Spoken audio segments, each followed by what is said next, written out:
Halo, selamat datang di channel saya. Perkenalkan, nama saya Pandu Pradana. Ini adalah video pertama saya pada channel ini. Pada video kali ini, saya akan menceritakan sedikit tentang latar belakang saya, kenapa saya membuat channel ini. Nah, channel ini saya tujukan untuk berbagi seputar pengetahuan saya pribadi tentang food fotografi ataupun produk fotografi.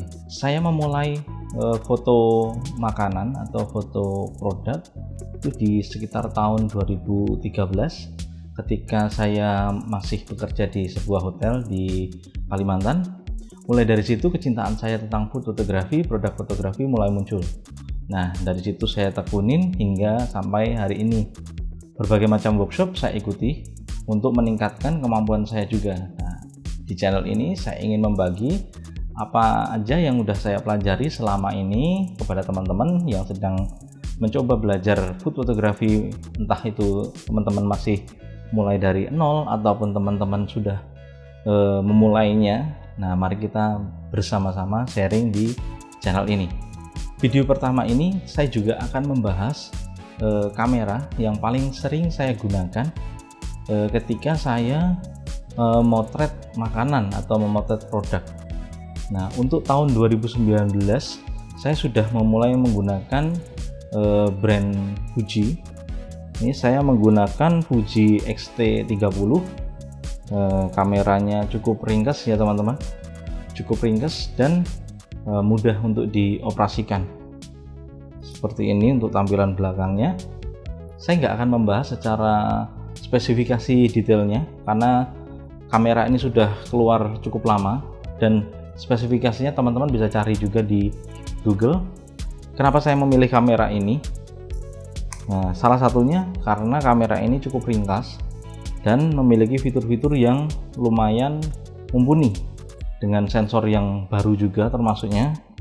Ketika tahun itu saya beli ini berbarengan dengan keluarnya X-T3 seri profesionalnya, tapi karena mungkin harga juga ya teman-teman ya, harga yang lebih tinggi waktu itu dan saya cuma bisa belinya ini, ya sudah saya juga belinya ini karena fiturnya nggak beda jauh saya pikir.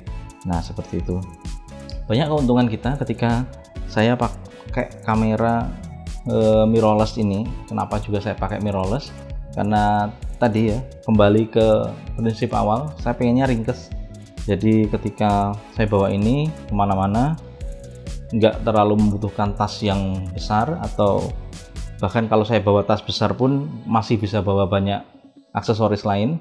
Jadi nggak habis di lensa, nggak habis di bodi kamera itu sendiri. Nah, seperti itu.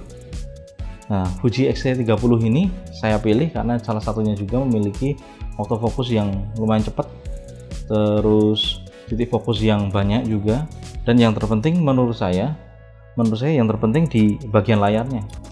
Nah, ketika kita melihat foto di preview itu sama dengan apa yang akan kita dapatkan nanti di komputer atau kita ketika sudah ditransfer. Nah, jadi seperti itu. Ini memudahkan sekali ketika kita pengen melihat hasil akhirnya.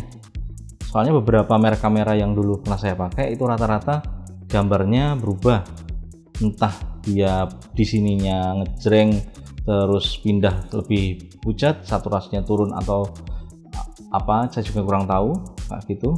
Tapi di sini kita bisa mendapatkan hasil yang instan ya, maksudnya nggak harus kita edit lagi baru kita bisa lihat seperti itu. Terus tombol-tombol dialnya unik ya, karena saya dulu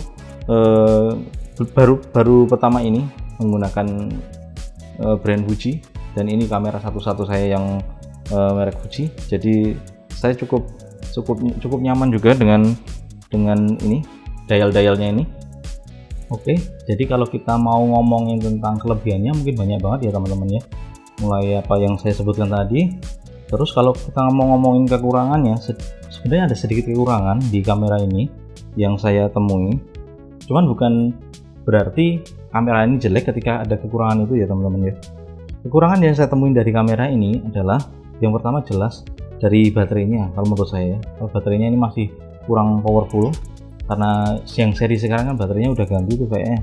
Nah, jadi katanya sih lebih irit, tapi untuk yang Fuji yang seri ini masih menggunakan baterai yang lama, tapi kalau dibandingkan dengan mirrorless lain ini termasuk lebih hemat juga, walaupun selisihnya nggak terlalu jauh ya, tapi tetap aja menurut saya sedikit boros ini untuk kamera sekecil ini.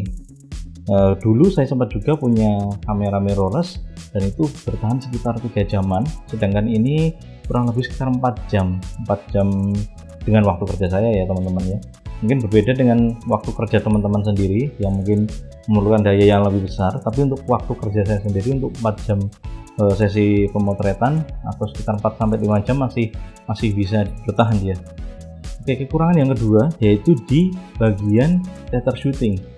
Atau saya nggak tahu ya ini ya. Kalau teman-teman tahu tentang fitur shutter shooting di X-T30, teman-teman bisa komentar di bawah. Siapa tahu saya bisa coba. Tapi sepanjang saya cari tahu, untuk fitur shutter shooting di X-T30 ini belum tersedia ya. Jadi sayang sekali, dengan performa yang lumayan bagus banget, dengan hasil gambar yang bagus banget, tapi belum tersedia fitur shutter shooting. Atau bakal ada update-nya saya juga nggak tahu. Jadi fitur shutter shooting bagi kita yang bergerak di dunia foto produk, foto makanan, sangat membantu ya teman-teman ya.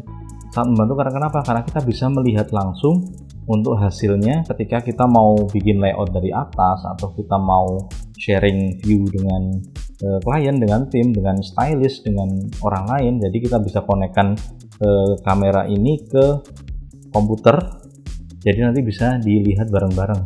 Nah, bisa dikoreksi bareng-bareng secara langsung. Nah, tapi untuk fitur itu saya belum bisa menemukannya, jadi itu sangat disayangkan sekali ya, kayak gitu. Mungkin nggak banyak sih kekurangan, cuma 2 itu menurut saya yang sedikit mengganggu.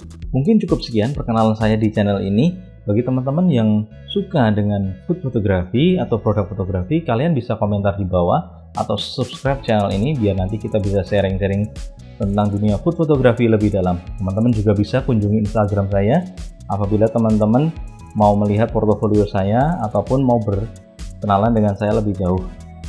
Di Instagram saya juga sering memberikan behind the scene ataupun sedikit tips dan trik ketika kita melakukan foto makanan. Instagram saya tulis di bagian deskripsi, teman-teman bisa temukan di bawah. Oke, sekian dari saya, sampai jumpa.